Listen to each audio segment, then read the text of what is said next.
The Tom Woods Show, episode 755. Prepare to set fire to the index card of allowable opinion. Your daily dose of liberty education starts here. The Tom Woods Show. Folks, I've just released another free ebook, this one called Education Without the State. Grab your copy at nostateeducation.com or by texting the word EDUCATE to 33444. Hello, everybody. Tom Woods here. I'm actually on the Contra Cruise, the cruise I'm hosting with Bob Murphy this week. But yet, here you are listening to me because I prepared some episodes in advance before setting sail. And today in particular, I'm talking to Ivo Zlamal about the subject of Singapore. Once in a while, I get people asking me, where should I go if the you-know-what hits the fan in the United States? What's a good place where a libertarian might feel more or less at home? And sometimes I hear Singapore raised as a possibility, and Ivo offered to come on and talk a little bit about Singapore as somebody who has lived there for a number of years, about 4.5 years, but who wasn't born there, and so has a perspective of somebody taking a fresh look at the country, the very small country. Ivo holds an undergraduate and a master's degree in economics from the University of Economics in Prague. Ivo, welcome to the show. Thanks, Tom. Pleasure to be here. I have some curiosity among some listeners about some countries in the world and what they'd be like to live in from the point of view of what you and I believe. And you happen to live in Singapore, and you're a supporting listener of the show. And one time you wrote to me and said, I'm not the world's foremost expert on Singapore, but I'm somebody who's lived here for a while and I could come comment on it. And I thought, why not? I don't think we do quite enough of that on the show. So let's start with your background. Before you moved to Singapore, where were you born? Where were you raised? So I was born in a communist Czechoslovakia, which now is the Czech Republic. And that's where I was raised and went to school. I did spend some time in the U.S. during my studies. I lived in Chicago for a year, so that was my senior year of high school. And then I spent a summer in Boston, and then later on I did a semester abroad at University of Texas at Austin. But anyway, so then later on I graduated from university in Prague. I got a job with SAP, a world leader in enterprise software. And maybe 2 years into my tenure with SAP, I convinced my management to send me on an assignment to Asia. So it was planned as a 6-month kind of thing. So I spent the first 3 months in Bangalore, India, and then I came here. Again, it was supposed to be for 3 months, but I fell in love with it. And at the end of the 3 months, I ended up getting a local contract, and I've been here ever since. So as you were saying, it's been about 4.5 years. All right. So you are looking at things from the point of view of somebody who, let's say, might not be blinded by local patriotism or history and heritage in your youth or anything like that. You are coming at this as somebody who's fresh with no prejudices one way or the other. So in some ways, you might be the ideal observer of the situation. When people think about Singapore, I think sometimes the first thing they think about, frankly, based on which has to do with something that I heard about when we were growing up, was corporal punishment. What can you tell us about that? Yes, well, I mean, that's true that they do employ corporal punishment, which means that for certain offenses, you can get caned, right? So, for example, for vandalism or things like that, which like on one side, people regard it as something that's very barbaric, but then also from another point of view, I mean, what we do in our Western countries, which sometimes is locking up people in cages, a lot of times for non-violent crimes, it's not barbaric. Yeah, and they get locked up in these cages with people who assault them for years on end. So before we go rendering judgment on Singapore, we ought to at least consider that. In fact, there's a crime show, and now I can't remember the name of it, but that I used to watch with my kids because my kids are interested in crimes and crime solving. But in the U.S., all those programs deal with really disturbing things like rape and murder. I'm not going to show my 8-year-old girl something like that. So there's a show on a Singapore television station that we can get through YouTube that talks about crime. And in Singapore, they're focused on somebody stole a bicycle or somebody stole this lady's purse, and then we go find him and catch him. And in there, at the end of each episode, they talk about what the punishment for that crime was. And it'll be, this long in jail or this much of a fine and, this number of strikes with the cane. And they just say that very matter-of-factly. And my girls were quite interested in this. Wait, what? What was that last part? So that actually does go on. Okay, is there anybody in the country who is Singapore like Western countries in that there are people, let's say maybe on the left, who say we have to get rid of this terrible practice? Well, yes. I mean, it's definitely like Western countries. I'm sure there are people who want to get rid of it, but it's not it's not even like a big topic. It's not like it it happens like all the time or would be on the news all the time. I think what I want to say though, when you mentioned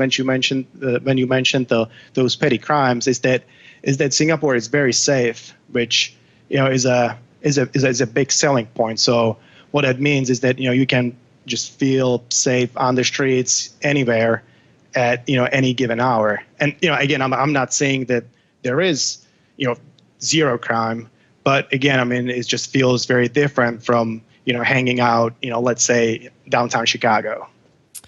Now let's talk about the economy, and of course what I would be interested in is the government's role in the economy. But first of all, qualitatively, what is Singapore's economy like? What are the main goods produced? What are the basic features of the economy? Right. So the biggest share of GDP, I'm pretty sure, is manufacturing. Then obviously it's a big port, an important stop on the shipping route, so that contributes largely. Then banking is big. And so is the IT sector. I would say generally it's things with kind of like high tech, high value added stuff. Now I'm looking at an article that looks at the rankings. This is from several years ago. This is a 2013 of the figures I have, and it's looking at per capita income, gross national income per capita in 2013. And Singapore is ranked number 16 in the entire world. And, there are a couple of hundred countries just about. So how do you account for that? Yes, I mean, it definitely is a wealthy country.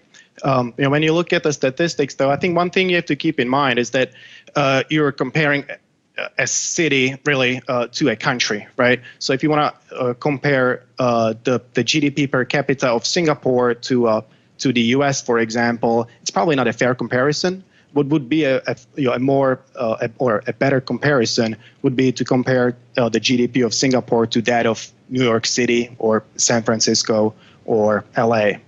But yeah, I mean, the standard of living is very high.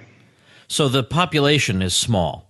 Yes, it's about maybe 5.5 million people on an island of less than 300 square miles, about 3.5 times the size of Washington, D.C. What is your status? Are you a resident alien? Are you a citizen of Singapore? I have what is called an employment pass, which is essentially a work visa, which allows you to live and work here. And I'm in the process of applying for a permanent residency. But speaking of which, this is also an interesting topic because Singapore is actually very open. It is one thing is that the immigration is getting tighter, but still it's one of the few countries where literally you can hop on a plane tomorrow, you arrive in Singapore, you get kind of like a tourist visa for 3 months that allows you to stay here. I mean, you cannot work, but you can look for jobs. And then if you do find a job, then it's a routine, procedure for the companies to apply for your work permit. And I know a whole lot of people who came here just like this. But what is, I guess, easier and how I ended up here is that I transferred with the company that I work for. But even that, I mean, how the process, how that worked was that I put together some paperwork. I submitted it to the immigration office, and within something like 48 or 72 hours, I had the work permit in my email. Oh, okay. Well, that's very interesting. What about taxes in Singapore? I rather suspect that's part of the story. Yes. So the good thing is that they are very low. I remember when I first came, so my first year, I was here only for 6 months, and during those 6 months, I made something like $30,000, and then it's time for income tax. And one thing is that it's fully automated. Like I didn't have to file anything. It's just I guess the employer will just report how much they paid me, and then I get my tax bill, and it says $132.50 out of that $30,000 income. So which if they wrote me a letter saying if I want to chip in, I would probably chip in more voluntarily. But the income tax is progressive. So I think on an $100,000 income, the tax will be something like 5 to 6%. So it's very low. And the good thing about it is that like I get to collect 100% of my paycheck every month. There are no deductions for Social Security, Medicare, Medicaid, state, local, federal, you name it. It's just I collect 100%, and then once a year I pay the income tax. Oh, so they don't have withholding. They do not have withholding. And then what happens then is that once you get your tax assessment, you can choose to pay in installments, which then happens to be kind of like an interest-free loan really from the government. But I choose to pay it in full because once a year, and then I have a gyro set up. So all I see is that my savings account takes a hit. It means that I paid my taxes, and for the rest of the year, I can just forget about that the state exists. Quite interesting. Quite interesting. What about now? There's a lot more to say about the economy, so let's continue. Actually, there, the corporate tax rate last I checked was 17%, which is again relatively low. Mm-hmm. What about government spending and the government tax take in general? How heavily is the state felt in commercial life?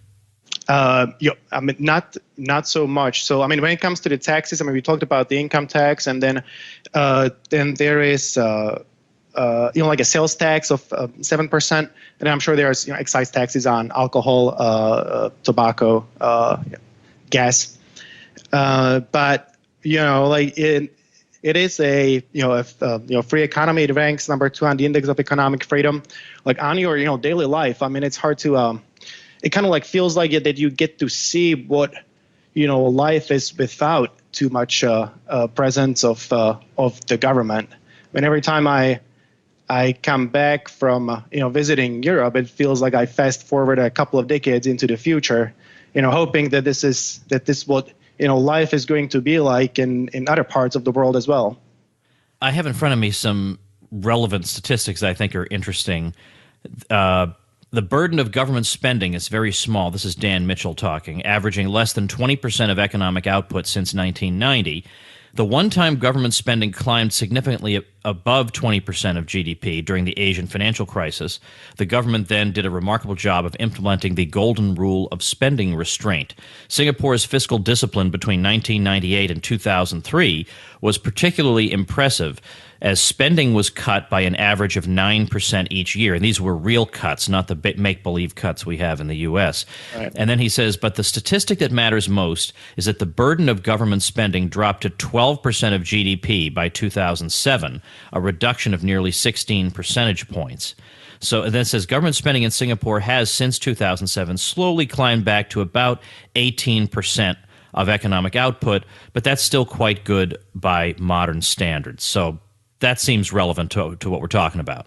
Yeah, exactly. And then they also for the longest time they've had balanced budgets. I think since like the 80s or something like that. But Then again, also, if you look up the statistics, I think they will tell you that like the debt to GDP ratio, I think is very high. It could be something like 100%. And I think where it comes from is from what they call CPF, which is kind of like a version of Social Security, but it's kind of like mandatory saving when you as an employee contribute, and so does your employer, and then this money is set aside into like 3 buckets that you can use for your home if you want to take on a mortgage, for healthcare, and then for your pension, for your retirement. And then the government guarantees 4% interest. In other words, they'll take the money, they'll invest it, and then they'll give you 4% interest. But again, I mean, I don't know what the fund invested in 2008, but somehow I doubt that they generated a 4% profit.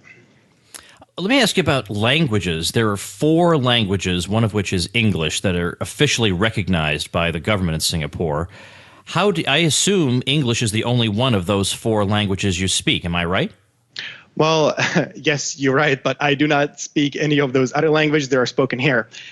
So the thing is, the good thing is that everybody speaks English, right? So that's a big advantage that Singapore has over, let's say, Hong Kong. I mean, those two are very similar, but as an English-speaking person, you'll be struggling a little bit in Hong Kong, whereas everybody speaks English in Singapore. And then the other 3 official languages, they follow the 3 main ethnic groups that make up the local population. So that's Chinese, Malay, and Indian. And so again, they all speak English, and then the kids, they will learn the second language of their ethnicity. So the Chinese kids will learn Mandarin, Malay will learn Malay, Bahasa, and then Indian learn Tamil.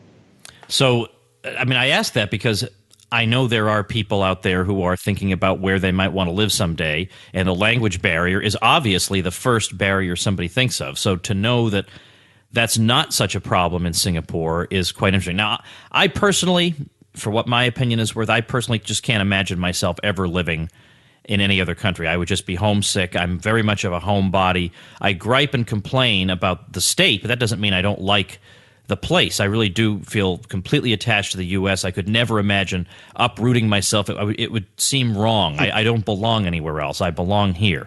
But not everybody feels the way I do, and I know that some people are interested in what would they do if things got particularly bad, or what would they do even now. And so they do look at Singapore. And you're saying that you're over there, you're originally from communist Czechoslovakia, and you feel like you fit in there? You don't feel like a fish out of water? Right. I mean, so I think, Tom, I'm like the exact opposite of you. I mean, I kind of consider myself a world citizen. I feel like I could live anywhere.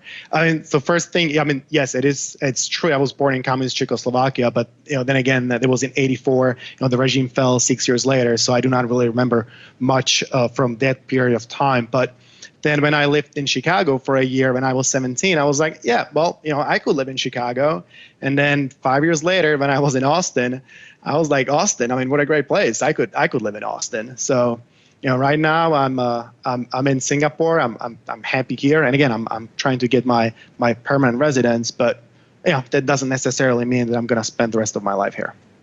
Well, it's very interesting. What have we not covered about Singapore that you think people should know about?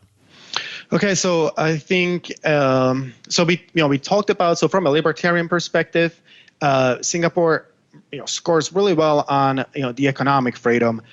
Then we have to also mention the second or the other set of issues that are important to libertarians, and those are civil liberties. And some people, I mean, you may hear that they say that Singapore is an authoritarian form of government. Some even would say dictatorship.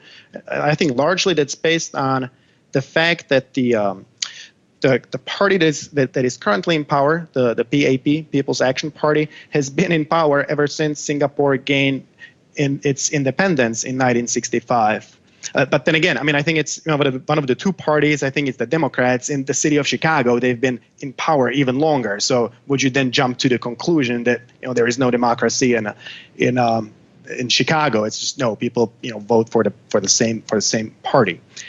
But then you would so you have to look at other things. I mean, so another one would be freedom of speech or freedom of press, and that's where, if you look at the rankings, that's where Singapore doesn't rank very high. You would have to ask a journalist exactly what that means and what kind of control the government will exercise over the media. A related issue to the freedom of speech and of press is that there are laws against defamation or libel. So it's not like you are not allowed to criticize the government, especially if you're a public figure. But if you do, then you just kind of have to make sure that you get your facts straight, because if you don't, then you could be sued for defamation. And then obviously the question is how does that whole thing play into the competition of the political parties and things like that. What about, is there a surveillance issue in Singapore? I mean, there's plenty of security cameras. That's one thing that you do definitely notice.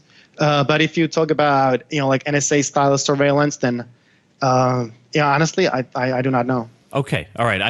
I'd known something about cameras, but okay. Why don't we wrap up with any final thoughts you have, particularly perhaps on the civil liberty line, and then just an overall summary of what your experience has been. Yeah, okay. I mean, so, to the civil liberties, I think, what is interesting is, how it affects the Singapore society and the culture. So one thing that you definitely notice is that there is a little less of like underground or subcultures compared to I guess especially Europe. Like there's not a whole lot of punks walking the streets and anti-establishment, anti-regime movements. It all seems to be the whole city is kind of more like business driven, and it feels like like politics is not even like an issue. People really do not talk about it that much. That it doesn't mean that people, like, it's not like on Facebook or when you talk to them, it's not like they would be hesitant to freely express their opinion. That also goes back to maybe the surveillance topic that you mentioned. But it's kind of like if you enjoy politics.